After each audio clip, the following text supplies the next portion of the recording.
এই পরিকল্পনাটা কত আগে থেকে হয়েছে বলে আপনার মনে হয়? এটা কি কয়েক মাস, কয়েকদিন? কারণ আমরা তখন জানি যে 2009 সালে তৎকালীন ফ্যাসিস্ট আওয়ামী লীগ সরকার মাত্র ক্ষমতায় এসেছে। আসার পরপরই খুব খুব তাড়াতাড়ি এই ঘটনা ঘটে। কারা পরিকল্পনা করেছে কত দিন ধরে বা কত দীর্ঘমেয়াদে?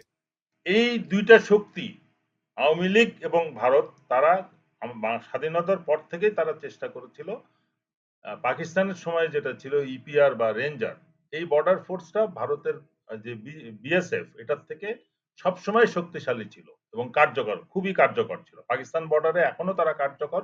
9 সালের আগে বাংলাদেশ বর্ডারটাও আমি মনে করি সাউথ এশিয়া শুধু না, বিশ্বের অনেক দেশের সাথে কম্পেয়ার করা যাবে যে এইটা একটা মানে খুবই ভোলাটাইল এবং ইয়ে বলবো মানে বর্ডার, যেখানে সবসময় কোনো না কোনো দুর্ঘটনা ঘটে।